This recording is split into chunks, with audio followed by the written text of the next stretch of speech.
Friends, welcome to law simplified. तो इस channel पे आपके लिए एक सीरीज स्टार्ट की गई है जो है new criminal law versus old criminal law का कंपैरिजन। और इसमें पहला वीडियो आया था थेफ्ट ऑफेंस का, बीएनएस और आईपीसी का कंपैरिजन। आई होप आपने वो वीडियो देखा होगा। अगर आपको ये वीडियोस अच्छी लगती हैं तो प्लीज़ इस वीडियो को लाइक करें, चैनल को सब्सक्राइब करें। नेक्स्ट वीडियो जो मैं आपके लिए लेके आई हूँ और प्री पर्सपेक्टिव से जो एक इम्पॉर्टेंट पार्ट प्ले करता है वो है डेफिनेशन क्लॉज। तो डेफिनेशन क्लॉज में जनरली प्री में क्वेश्चंस कैसे आते हैं, या तो डायरेक्टली सेक्शन बेस्ड क्वेश्चन आ जाते हैं, जैसे फॉर एग्जांपल आप स्क्रीन पे देख रहे हैं 2(1) में क्या डिफाइंड है, एक्ट 2(1) ऑफ द बीएनएस। अब ये आईपीसी में कहाँ डिफाइंड था, सेक्शन 33 में। तो बेसिकली क्वेश्चन आ जाएगा the word act is defined under dash of IPC और 2(1) ऑफ बीएनएस। एक तो ये सिंपल क्वेश्चन बन सकता है। दूसरा, उसके डेफिनेशन में से ही कुछ दे देंगे कि एक्ट में क्या इंक्लूड होता है, single act, series of act, both, none of these, ऐसे। तो इसलिए डेफिनेशन क्लॉज बहुत इंपॉर्टेंट हो जाता है। और जनरली डेफिनेशन क्लॉज को याद रखना मुश्किल होता है बिकॉज आपके पास बहुत सारे लेजिस्लेशंस हैं एंड मल्टीपल डेफिनेशंस कौन से क्लॉज में दी गई हैं, इसको याद रखना थोड़ा सा डिफिकल्ट है, I know, but revision is the key. आप जितनी बार रिवाइज करेंगे उतने अच्छे से आपको ये चीज़ों की क्लैरिटी होती चली जाएगी। तो आइए आज का सेशन स्टार्ट करते हैं। इस कंपैरेटिव एनालिसिस में मैं आपसे ये डिस्कस करूंगी कि जो डेफिनेशंस पहले कौन से सेक्शन में प्रोवाइडेड थे आईपीसी के, अभी जो नया सेक्शन है वो क्या है। तो ये डायरेक्टली आपके प्री एग्जाम के पॉइंट ऑफ व्यू से इम्पॉर्टेंट हो गया।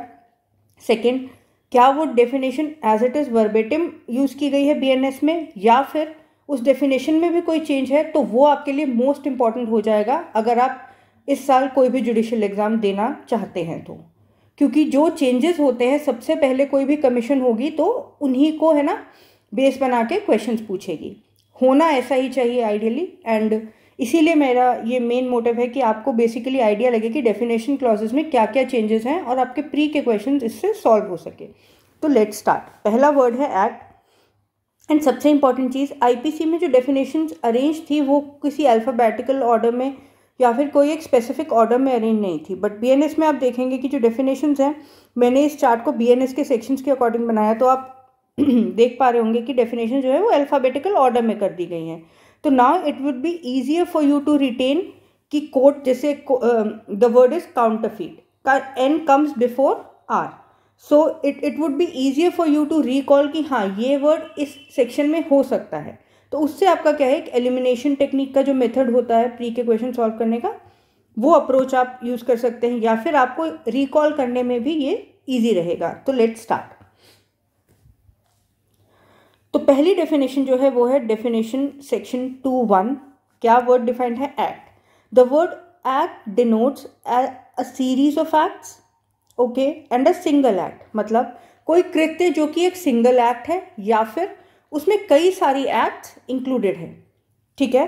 तो यही सेम डेफिनेशन आपके आईपीसी में थी and at that time the section was 33।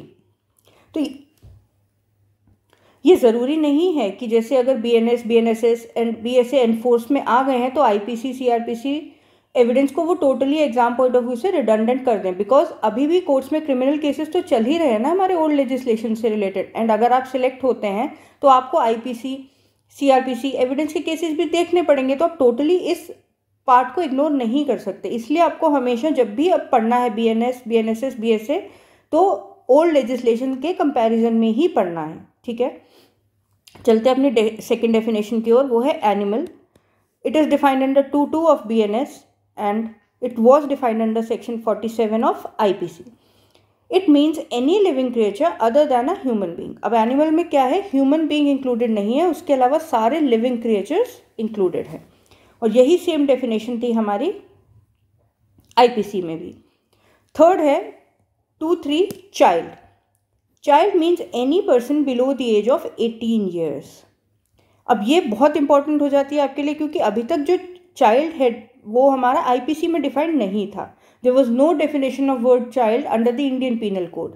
तो पहले हम चाइल्ड की डेफिनेशन कहाँ से लेते थे, हम लेते थे पॉक्सो एक्ट से। पॉक्सो के सेक्शन 2D में वर्ड चाइल्ड डिफाइंड है, which has the same definition as this. Next है हमारा counterfeit, 2(4) of BNS and 28 of IPC. A person is said to counterfeit who causes one thing to resemble another, intending by the means of that resemblance to practice deception or knowing it to be likely that deception will be thereby practiced. तो counterfeit under IPC क्या है? इसके लिए आपका सबसे important element क्या है? Intending. यहाँ पे कोई भी व्यक्ति किसी चीज़ को काउंटरफीट करने के लिए रिस्पॉन्सिबल कब होगा? जब उसकी इंटेंशन क्या है कि वो जो काउंटरफीट कर रहा है वो डिसेप्शन क्रिएट करे यूज़र के माइंड में, या फिर उसको ये नॉलेज हो कि ये जो मैं चीज़ को काउंटरफीट कर रहा हूँ ये सामने वाले के माइंड में डिसेप्शन कॉज कर सकती है। अगर उसके माइंड में इंटेंशन और नॉलेज का एलिमेंट मिसिंग है तो वो किसी भी चीज़ के काउंटरफीट करने के लिए लायबल नहीं माना जाएगा। तो ये दो बहुत ही इंपॉर्टेंट वर्ड्स हैं, की वर्ड्स हैं काउंटरफीट की डेफिनेशन में, and the definition was exactly same under the Indian penal code. Next जो है हमारा वो वर्ड है कोर्ट। ये इंपॉर्टेंट डेफिनेशन है, कई बार आ जाती है प्री एग्जाम में कि court is defined under which section of IPC और नाउ बीएनएस। तो ये डिफाइंड है 2(5) के under, and earlier it was defined under section 20। According to BNS the definition is court means a जज। अब कोर्ट को हमने किससे सिग्निफाई कर दिया? एक पर्सन से, हु इज अ जज, who is empowered by law to act judicially, जिसको कि लॉ एम्पावर करता है किस चीज के लिए? जुडिशियल एक्ट करने के लिए, अलोन। या फिर अ बॉडी ऑफ जजेस which is empowered by law to act judicially as a body.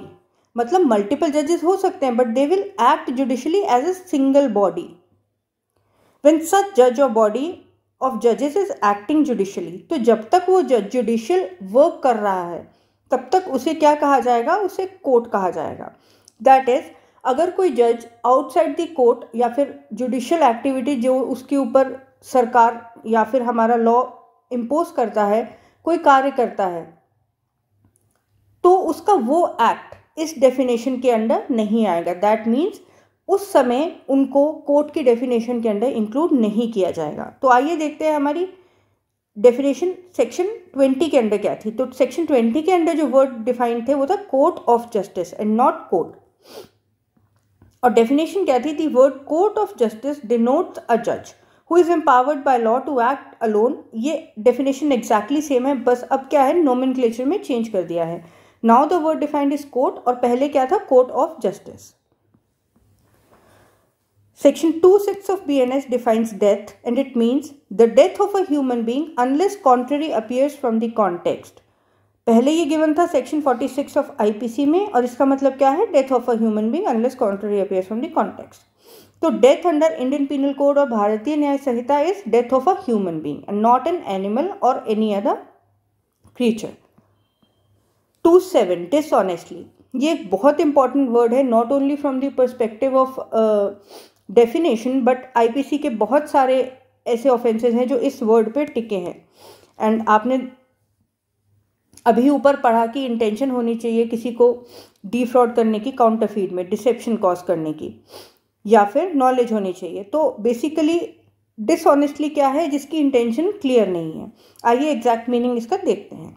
Means doing anything with the intention of causing wrongful gain to one or wrongful loss to another. वही dishonest कौन है? जिसकी की नीयत साफ नहीं है, जिसकी नीयत में क्या है?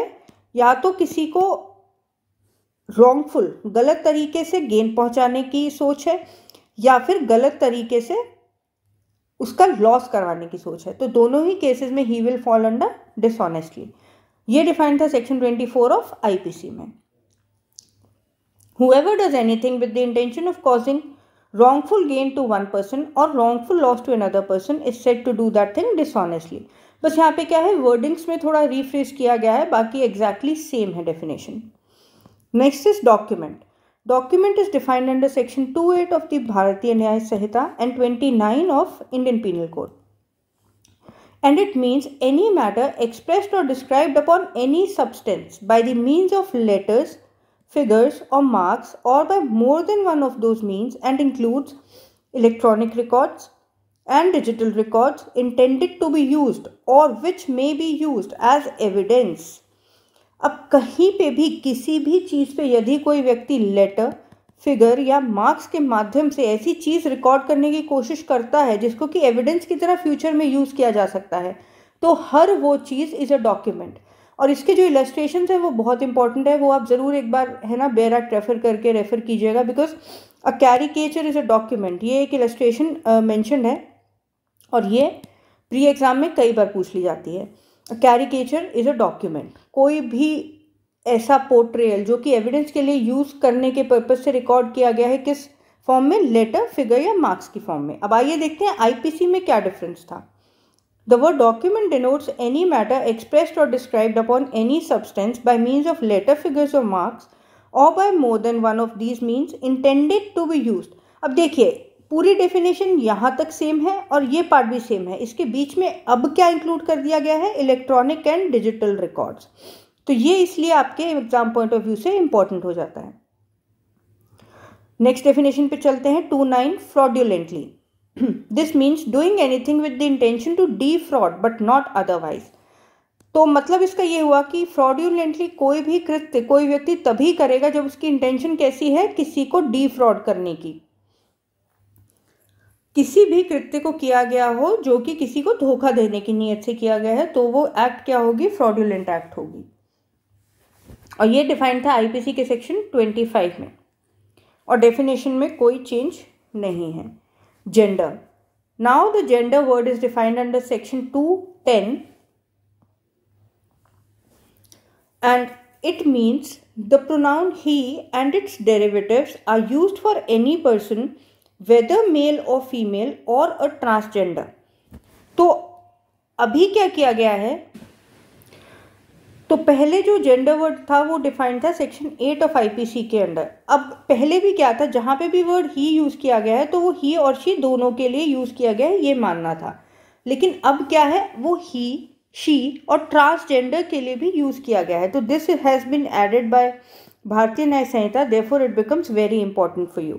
अब ट्रांसजेंडर वर्ड कहाँ डिफाइंड है, ट्रांसजेंडर का मतलब क्या होगा, आइए देखते हैं।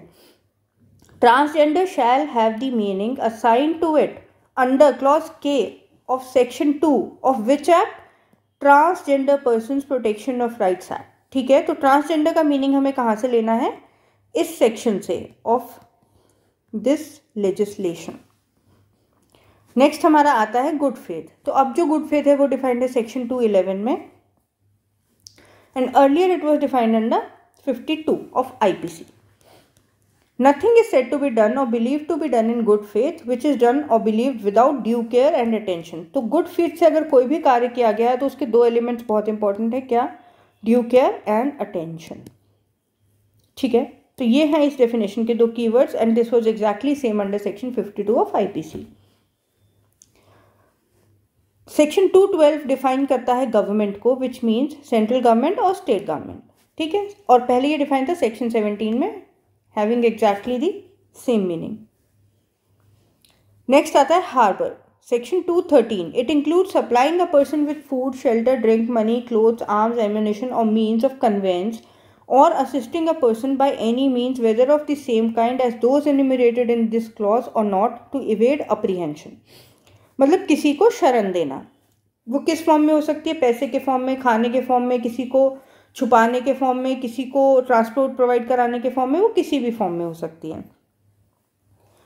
पहले जो हार्बर वर्ड था वो डिफाइंड था सेक्शन 52A से रिलेटेड, और उसका जो डेफिनेशन क्लॉज था उसमें कुछ चेंज था, जो था except in section 157 and section 130 in the case in which the harbour is given by wife or husband of the person harbour, the word harbour includes. पहले क्या था, ये एक्सेप्शन दिया गया था, किसके लिए, वाइफ और हस्बैंड के केस के लिए इन सेक्शंस के अंडर एक्सेप्शन प्रोवाइडेड था वर्ड हार्बर में। लेकिन अब क्या है, अब एवरीवन इज इंक्लूडेड, चाहे वो हस्बैंड हो या वाइफ हो, चाहे वो प्रोविजंस इस एक्ट के अंडर फॉल करते हो या फिर इन सेक्शंस के अंडर फॉल करते हो या नहीं, फिर भी अगर आप किसी को छुपाने की कोशिश करते हैं, शरण देने की कोशिश करते हैं, जिसको कि मतलब पुलिस से बेसिकली पकड़े जाने से बचाने के लिए आप कर रहे हैं, इवेड अप्रीहेंशन, तो आप क्या कर रहे हैं, आप हार्बर कर रहे हैं उस व्यक्ति को। नेक्स्ट है injury. Injury is defined under section 214 of BNS and it was defined under section 44 of IPC। ये भी एक बहुत इंपॉर्टेंट डेफिनेशन क्लॉज है, बहुत बार प्री में इससे क्वेश्चंस पूछे जाते हैं कि इंजरी इंक्लूड्स हार्म किस चीज़ का, बॉडी माइंड रेपुटेशन प्रॉपर्टी। तो इसी में से आपको ऑप्शंस बना देंगे, A body mind reputation, B में बॉडी हटा देंगे, सी में रेपुटेशन हटा देंगे, फोर्थ में चारों चीज़ें ऐड कर देंगे। So this is a very important definition from the point of view of exams, and this was exactly same under section 44 of IPC. Illegal and legally bound to do. Section 215 of Bharatiya Nyaya Sanhita defines this as the word illegal is applicable to everything which is an offense or which is prohibited by law. Illegal क्या है? जो कि offense है, खुद में ही एक offense है, या फिर कोई ऐसी चीज़ जो कि law द्वारा prohibited है। For example, it is prohibited कि प्राइवेट पर्सनस बिना लाइसेंस के, ऑथोराइज लाइसेंस के गन नहीं रख सकते। अगर कोई व्यक्ति ऐसा काम करता है, कोई विदाउट अथॉरिटी गन रखता है, तो he is doing an illegal act. या फिर or which furnishes ground for civil action, या फिर कोई ऐसा कार्य आप कर रहे हैं जो कि ग्राउंड दे रहा है सामने वाले को सिविल एक्शन का। फॉर एग्जाम्पल, एक लैंड पे किसी ए ने सपोज इंजंक्शन ले रखा है कि इस लैंड पे B is injuncted from doing any construction. अब बी अगर उस लैंड पे कंस्ट्रक्शन स्टार्ट करता है, तो क्या ए को राइट मिल गया सिविल एक्शन का? बिल्कुल मिल गया। तो इस केस में क्या हो जाएगा? B is doing an illegal act, ठीक है। And a person is said to be legally bound to do whatever it is legal illegal in him to omit. और लीगली बाउंड टू डू क्या है? जो कि वो अपने साथ कैरी करता है क्या? इलीगल काम जो उसको नहीं करना है, वो सब क्या है? वो लीगली बाउंड टू डू है, ठीक है। आई होप आपको ये डेफिनेशन क्लियर होगी। ये डिफाइन था earlier under section 43 of IPC. Next आया जज, जिसकी तैयारी आप लोग कर रहे हैं। सिविल जज, judicial magistrate, very important keywords. CrPC में आप इनका डिफरेंस देखेंगे, judicial magistrate, metropolitan magistrate, chief judicial magistrate. तो बेसिकली जज कौन होता है, जज में क्या क्या इंक्लूडेड है, आइए देखते हैं। तो 216 ऑफ BNS डिफाइंस जज। It was defined under section 219 of IPC. It means a person who is officially designated as a judge and includes a person who is empowered by law to give in any legal proceeding, civil or criminal, definitive judgment. अब जज कौन है? ऐसा व्यक्ति जो कि officially designated as a जज, and वो क्या कर सकता है? किसी भी सिविल और क्रिमिनल मैटर में एक डेफिनेटिव जजमेंट दे सकता है, या फिर a judgment which if not appealed against would be definitive, या फिर वो ऐसी जजमेंट पास कर सकता है जिसकी की अपील नहीं हो सकती, एंड वो जजमेंट क्या है? फाइनल जजमेंट है। Third, would be definitive or a judgment which if confirmed by some other authority would be definitive, या फिर ऐसी जजमेंट जो कि किसी थर्ड अथॉरिटी के कंफर्मेशन के बाद फाइनल हो जाती है। और who is one of the body of persons which body of persons is empowered by law to give such judgment, या फिर वो एक ऐसी बॉडी ऑफ पर्सन्स का पार्ट है जो कि सरकार द्वारा है ना एम्पावर्ड है, किस चीज़ के लिए? नॉट सरकार द्वारा, बेसिकली लॉ द्वारा एम्पावर्ड है, किस चीज़ के लिए? एक जजमेंट देने के लिए। तो जज के ये 4 पार्ट्स हो गए डेफिनेशन के, और इनको आपको है ना याद करना है। Next is life, section 217. It means the life of a human being unless the contrary appears. Same as case of death. Death में भी हमने यही पढ़ा था, life में भी यही है same. It was defined under section 45 of IPC. Next is local law. Local law is defined under section 218. ये भी एग्जाम में कभी कभी पूछ लेते हैं definition. It means a law applicable to a particular part of India only. मतलब कोई local legislation, जैसे दिल्ली रेंट कंट्रोल एक्ट क्या है? एक लोकल लॉ है, because it is applicable only to Delhi. Rajasthan rent control act क्या है? एक लोकल लॉ है, because it is applicable to specific part of India only, ठीक है। It was defined under section 442, section 42, and पहले भी डेफिनेशन में कोई चेंज नहीं था। Next is man, 219. Man means male human being of any age. Earlier it was defined under section 10 and it means man denotes a male human being of any age. Same. इसमें as का कोई criteria नहीं है। ये question भी pre में बहुत बार आता है कि a man is a person who is below 18 years, a person who is above the age of 18 years, a person who is above the age of 25 years, a person a male human being of any age, ठीक है। तो ये भी important definition आपके exam point of view से। Month and year, 220 BNS, 49 IPC इनके sections. Wherever the word month or the word year is used, it is to be understood that the month or the year is to be reckoned as per Gregorian calendar. अगर आप देखेंगे तो ये section 24 of the limitation act में भी mention है कि हम जब भी डेट्स की बात करते हैं या मंथ की बात करते हैं तो हम किस कैलेंडर को फॉलो करते हैं? Gregorian calendar. पहले हम क्या वर्ड यूज करते थे? British calendar. ठीक है, तो ये डिफरेंस है दोनों में, इसलिए ये इंपॉर्टेंट हो जाता है। Next is movable property, section 221 of BNS। And IPC में word movable property was defined under section 22। तो मूवेबल प्रॉपर्टी क्या कहता है BNS इस पर? Includes property of every description except land and things attached to earth. Sorry friends, ये I don't know कुछ issue आ रहा है इसमें।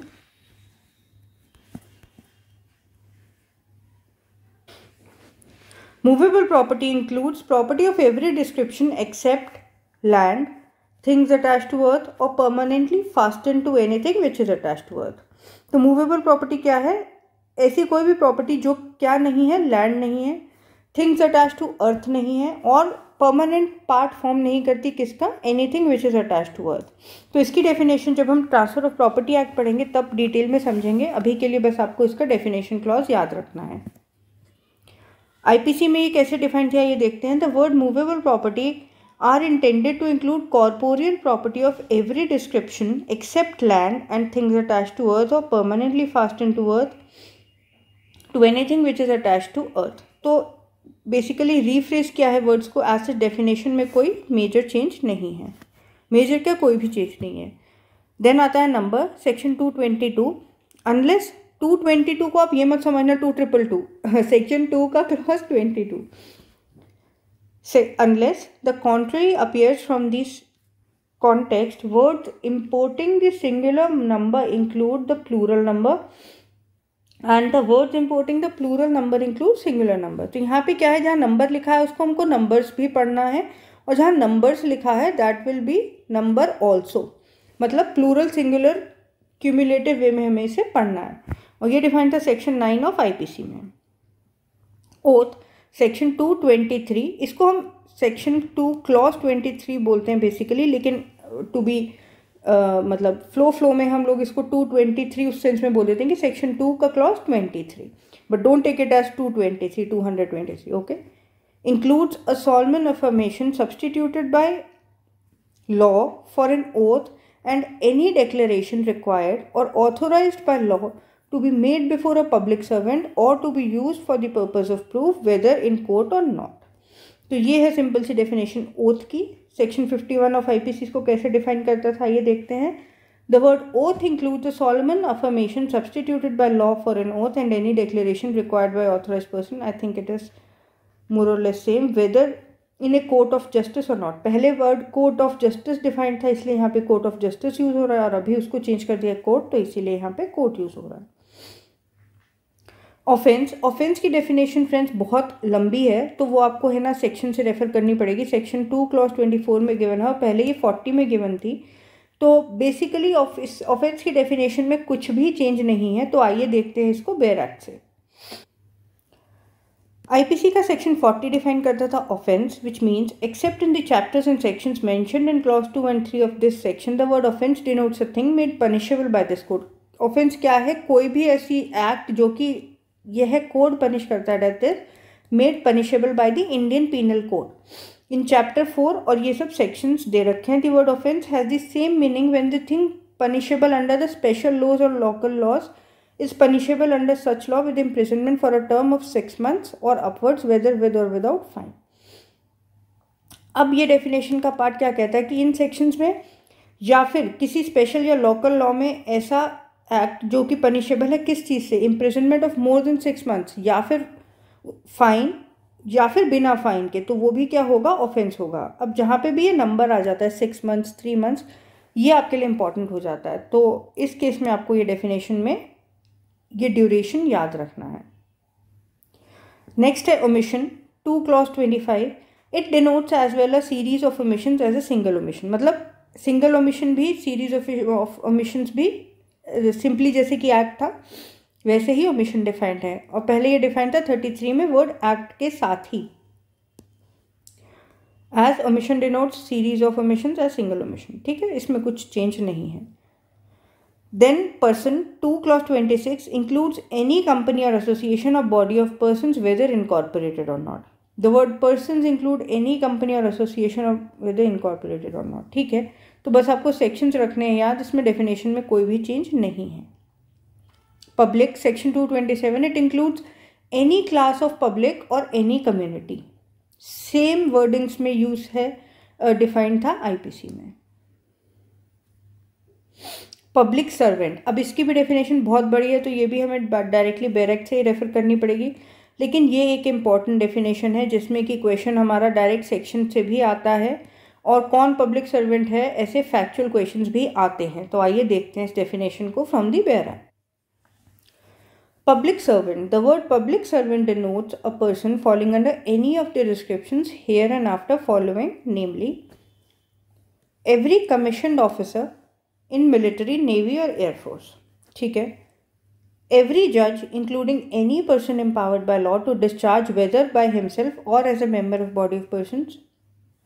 तो ये सब जो क्लॉजेज हैं ये आप एक बार पढ़ लीजिएगा खुद से, और इनको है ना याद करने का तरीका ये होगा कि आप इनको कुछ माइंड में निमोनिक्स बना के याद रखें, जैसे कि मिलिट्री, एयरफोर्स, नेवी, तीनों जो हमारी आर्म फोर्सेज है उसमें जो भी व्यक्ति है ना कमीशन्ड ऑफिसर हैं वो हमारे क्या हैं, पब्लिक सर्वेंट हैं। जज, officer of the court of justice, कौन से, इंक्लूडिंग लिक्विडेटर, रिसीवर, ठीक है, ये सब हमारे पब्लिक ऑफिसर्स हैं। अब इसमें क्या है, हमारे जो सबसे ज़्यादा इंपॉर्टेंट हो जाता है वो हो जाता है illustration. A public servant is a public, a municipal commissioner is a public servant। ये है हमारा इम्पॉर्टेंट पार्ट, इसमें से कई बार क्वेश्चन प्री में पूछा गया है, तो इसको आपको है ना बार बार याद मतलब देखना है, 2-3 बार आप इसको पढ़ेंगे तो आपको याद हो जाएगा कि municipal commissioner is a public servant. और अगर एग्जैक्टली वर्बेटिम ये प्री में क्वेश्चन आ जाता है तो आपका गलती नहीं होगा। Let's go back to a definition part.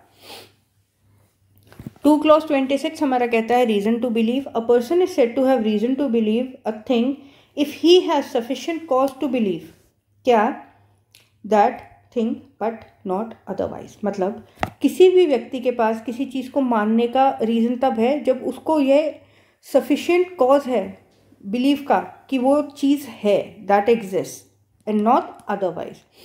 It was defined in a similar way under section 26 of the Indian Penal Code. Next है हमारा special law, section 230 of BN 230 I mean to say 2 clause 30 of Bharatiya Nyaya Sanhita means a law applicable to a particular subject. For example, POCSO is a special law because it is dedicated to a particular subject, that is children. POSH is a special law dedicated to women working somewhere. ठीक है, तो किसी particular subject पे अगर कोई law आता है तो वो स्पेशल लॉ है, और जो लॉ किसी पर्टिकुलर पार्ट ऑफ इंडिया पे अप्लाई करता है वो क्या है, लोकल लॉ है। तो स्पेशल लॉ हमारा डिफाइंड था सेक्शन 41 ऑफ आईपीसी के अंदर। नेक्स्ट क्या है, valuable security which is defined under section 231 of BNS. It means a document which is or purports to be a document whereby any legal right। अब valuable security क्या है, ऐसा document जो कि क्या करता है, क्रिएट करता है, एक्सटेंड करता है, ट्रांसफ़र करता है, रिस्ट्रिक्ट करता है या फिर एक्सटिंग्विश करता है, रिलीज करता है किसी व्यक्ति को, और whereby any person acknowledges that he lies under legal liability, किसी की लाइबिलिटी उसको बताता है, और a person हैज़ नॉट मतलब उसके पास कोई लीगल राइट नहीं है ये उसे बताता है, ऐसा कोई भी document will be a valuable security. It was defined under section 30 of the Indian penal code. For example जैसे विल हो गया, सेल डीड हो गया, रेंट अग्रीमेंट हो गया, ये सब क्या है, किसी का राइट क्रिएट करते हैं, किसी का एक्सटिंग्विश करते हैं, किसी का राइट लिमिट करते हैं, किसी की लाइबिलिटी बताते हैं। तो ये सब डॉक्यूमेंट्स क्या हो गए आपके, valuable security. Next is vessel. 232 में वेसल डिफाइंड है which means anything made for the conveyance by water of human beings or of property. Vessel would be conveyance by water. कौन करेगा? Human beings. ठीक है, इसमें बस यही चीज़ याद रखनी है कि कन्वेंस का मोड क्या है? वाटर। वाटर से वो कन्वे हो रहा है, मतलब रोड ट्रांसपोर्ट नहीं है, it is a form of waterways. और कौन ट्रांसपोर्ट करेगा? Human, simply. ठीक है, तो ये है 232 में, और ये डिफाइंड था सेक्शन 48 ऑफ आईपीसी में विद अ सिमिलर डेफिनेशन। ठीक है, नेक्स्ट चलते हैं हम वॉलंटेरिली। इसको हम हिंदी में बोलेंगे क्या? स्वेच्छा पूर्वक। और मेरा एक सजेशन रहेगा आप लोगों के लिए, अगर आप एमपी या राजस्थान जैसे स्टेट्स की प्रिपरेशन कर रहे हैं, या फिर फॉर दैट मैटर हरियाणा, जहाँ पे भी हिंदी पार्ट प्ले करता है, तो आप एक लीगल ग्लॉसरी ज़रूर रेफर करें हिंदी टू इंग्लिश, खासकर लीगल टर्मिनोलॉजीज़ के लिए। वो आपको मेंस में जो आपके लैंग्वेज के पेपर्स होंगे उसमें बहुत हेल्प करेगा। तो आइए देखते हैं definition. Voluntarily is defined under section 233, 2 clause 33 of BNS, and it was defined under section 39 of IPC. कैसे? A person is said to cause an act. A person is said to cause an effect voluntarily when he causes it by means he intended to cause it. कैसे cause करता है वो? जहाँ पे वो किसी means से करता है cause, कैसे means? Intending to cause it, or by which at the time of employing those means he knew. Intention and knowledge, ये दो important पार्ट हैं किस चीज़ के? voluntarily के डेफिनेशन के। had reason to believe to likely to cause it। ठीक है, तो लॉ में हमें हमेशा ये चीज़ याद रखनी है कि किसी भी ऑफेंस को जब हम देखेंगे तो उसके कुछ ऑफेंसेस में इंटेंशन इंपॉर्टेंट रोल प्ले करता है, कुछ में नॉलेज इंपॉर्टेंट रोल प्ले करती है, किसी में दोनों ही इंपॉर्टेंट रोल प्ले करते हैं। तो depending upon the part of the offender कि उसने किस पार्ट को प्रेसिडेंस देके उस एक्ट को कमिट किया है, we define the offence that he has committed. Okay, so let's like move on to the next definition. 39 of IPC में भी सिमिलर वर्डिंग्स में ही डिफाइंड था। Then will, it means a testamentary document. बहुत simple चीज़ है ये, तो हम बार बार पढ़ते हैं। टेस्टामेंट्री डॉक्यूमेंट जो है वो क्या है? हमारा विल है, defined under 2 clause 34 of BNS, and it was defined under section 31 of IPC। Next is women. 235 means a female human being of any as. और पहले क्या था? मैन वुमेन दोनों सेक्शन 10 में डिफाइन थे, आज women denotes female human being of any as. Next is wrongful gain, wrongful loss. अभी हमने ऊपर पढ़ा था ना एक वर्ड जिसमें कि ये बताया गया था कि व्यक्ति वह कृत्य तब करता है जब वो किसी को रॉन्गफुल गेन करवाने की कोशिश करता है या फिर किसी को रॉन्गफुल लॉस करवाने की कोशिश करता है। और ये हमने पढ़ा था किस डेफिनेशन में? डिसऑनेस्टली की डेफिनेशन में। ठीक है, तो अब जो वर्ड्स थे रॉन्गफुल गेन और रॉन्गफुल लॉस, उनका मीनिंग आइए देखते हैं क्या है। और पहले क्या था? ये दोनों वर्ड्स डिफाइंड थे सेक्शन 23 ऑफ आईपीसी में।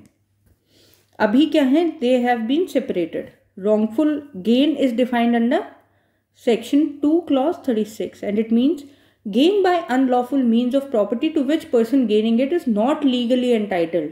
मतलब ऐसा गेन जो कि वो व्यक्ति लीगली एंटाइटल्ड नहीं है उसको लेने के। ठीक है, तो ये है हमारा रॉन्गफुल गेन, जो कि सिमिलरली ही डिफाइंड था हमारे आईपीसी में भी। Wrongful loss means the loss by unlawful means of property which the person losing is legally entitled. Wrongful loss क्या है? ऐसा लॉस जो कि व्यक्ति लीगली एंटाइटल्ड है उसके, लेकिन उसको मिल नहीं रहा है, वो क्या हो जाएगा हमारा? Wrongful loss. For example, A rent दे रहा है और ए ने बी को रेंट कलेक्ट करने का अथॉरिटी दे दी सी से। ए ने अपनी जो प्रॉपर्टी है रेंट कर रखी है सी को, अब बी क्या है? सी से रेंट कलेक्ट कर रहा है। अब बी क्या करता है? बी सी से रेंट तो ले लेता है लेकिन ए को नहीं देता है, तो इस केस में लीगली एंटाइटल्ड कौन था उस रेंट के लिए? ए, लेकिन उसको मिल नहीं रहा है, तो ए का क्या हो रहा है? Wrongful loss. और इस केस में क्या है? डिसऑनेस्टली कौन एक्ट कर रहा है? बी एक्ट कर रहा है।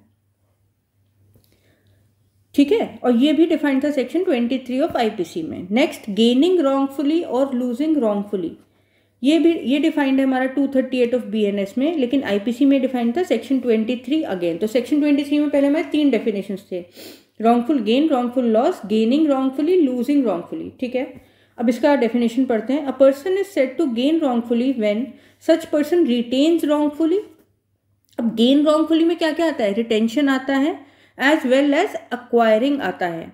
ठीक है, कोई लेके पास ऑन नहीं कर रहा है, अपने पास रख ले रहा है, उसको भी क्या बोलते हैं हम?